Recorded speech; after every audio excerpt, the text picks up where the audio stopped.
You know, Eric, this is really inspired by the National AIDS Quilt, and it's a way for family members and friends and loved ones to memorialize people who lived with HIV and AIDS, and is really a way of saying we love you forever.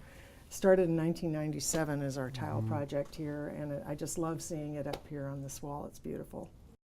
I was first hired by the board of directors of the Pierce County AIDS Foundation. The board had already established the organization out of sort of the remnants of a task force that had been established by the health department. And the two people that really are responsible for sticking with it and carrying the message forward were Craig Larson and David Alger. We had a really active board. They were very hands-on. And so we had people that facilitated support groups, we had people that delivered food to people's homes, and that eventually gave way to our plans to do the AIDS Walk.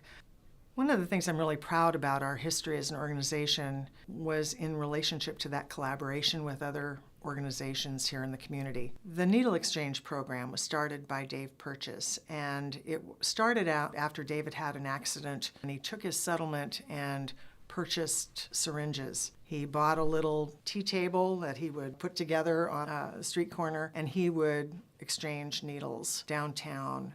In those early years of the epidemic, we really didn't have much context for people living. So the organization's mission at that time was to both stop the spread of HIV and to serve people who were already affected by the disease.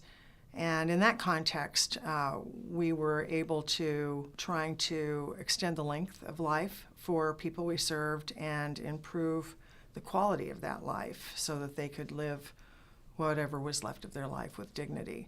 The community as a whole was not really excited about learning about this disease. They were afraid of it. They didn't know what was in store. Even my own parents. My son was 2 years old when I took the job, and they didn't want me to place my son at risk. In those early years of the epidemic, youth at Oasis would tell me that they didn't know any old gay people. And by old, they meant like over 40. And they didn't. We have had since the beginning a very committed staff, the likes of which in my 30 years of working in nonprofit organizations I've never seen before nor seen since. The commitment, the energy, the selflessness, the love that they showed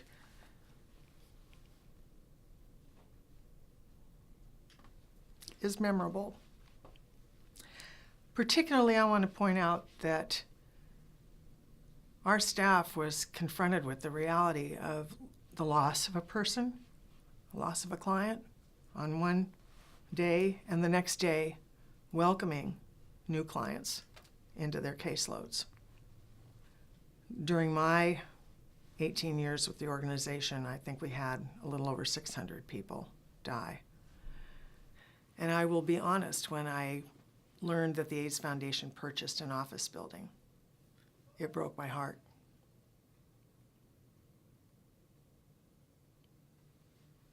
Because it felt like then it was going to continue. That wasn't supposed to happen. The courage, compassion, and resilience that our founders displayed back in the beginning are still threaded throughout the organization and our work every day. Whether that's the courage of staff, the early days where they stood up and made sure that people were paying attention to the disease, paying attention to our clients, the courage that our clients have coming through the door to get their services, fighting stigma that they face every day in their lives, the compassion of our staff to hold space for our clients and work with them and meet them where they're at. That has not changed over the 30 years, and it's a beautiful thing to watch. As I make my way through the organization every day and listen to the conversations that people have and see the interactions they have in the lobby, that compassion, that heart, that love that this organization was founded on still continues throughout today. So the number of people who are dying from HIV or HIV-related causes these days is much smaller. We still have clients dying, but that number has decreased. It's not as frequent, it's not as common. Some of the biggest challenges that PCAF faces today are that there's far less awareness of the epidemic than there was in the early days when it was on the news all the time, when people were reading about the epidemic, when there was lots of policy discussions.